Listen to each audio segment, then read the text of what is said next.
ሰላም ሰላም ውድ ከዕለታት አንድ ቀን ቻናል ተከታታዮቼ እንዴት ናችሁልኝ? ሁሉ አማን? እኔ በጣም ደህና ነኝ። እንግዲህ የመስከረም ወር እየገሰገሰ ነው። ጊዜውንም ሳናስበው ጊዜው ይሮጣል። ኑሮም የዛን ያህል ይሮጣል።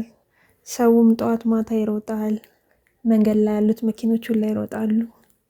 ዛሬ ያጋጠመኝን ነገር ላካፍላችሁ ወደድኩ። ጠዋት ነው ቁርስ ልሰራ ፈልጌ በጣም እርቦኛል፣ አንገበገበኝ። ከዛ ድስት ጥጄ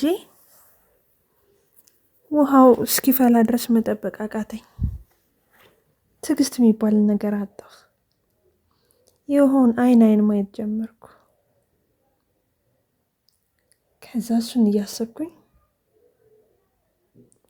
በዛውም ለእናንተ ሼር ላደርጋችሁ የፈለኩትን ሀሳብ አእምሮዬ ላይ መጣልኝ።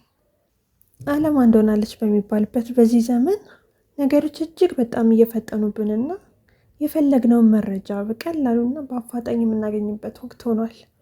ነገሮችን በትዕግስት መጠበቁ እጅግ ከባድ እየሆነብንም ይገኛል።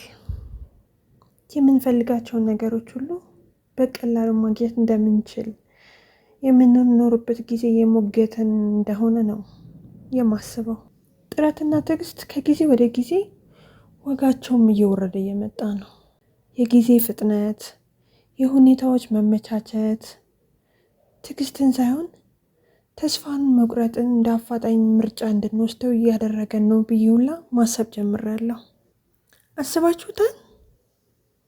እናትና አባቶቻችን በፊት ለነገሮች ያላቸው ጥንቃቄ፣ ለሁኔታዎች ያላቸው ትዕግስት እና ለሸነፍነት ባይነት፣ እኛ ግን ማለት የዚህ ዘመን ሰዎች ብለን ራሳችንን ለምንቆጥረው ግን ለምን ያህል ጊዜ ትዕግስት የለሾች እንደሆነን እንኳን እንድንጠይቅ ያደርገናል።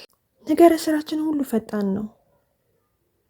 ግንኙነታችን ፈጣን፣ እድገታችን ፈጣን፣ ብልጽግናችንም ፈጣን፣ ውጤታችን ፈጣን፣ እርምጃችንም ፈጣን፣ ጊዜያችን ፈጣን፣ ውሳኔያችን ሁሉ ፈጣን። አረ ምንድነው? ቆይ እስቲ በዚህ ጊዜ ፈጣን ያልሆነ ነገር ያለው? እንኳን እሱ ማስታወቂያዎቻችን እንኳን ብንመለከት በቴሌቪዥንም ሆነ በሬዲዮ በተለያዩ መንገዶች የሚተላለፉት ማስታወቂያዎች ሁላ ራሱ ጊዜ ይሮጣል የሚል አይነት ማስታወቂያ እኮ ነው ያለው።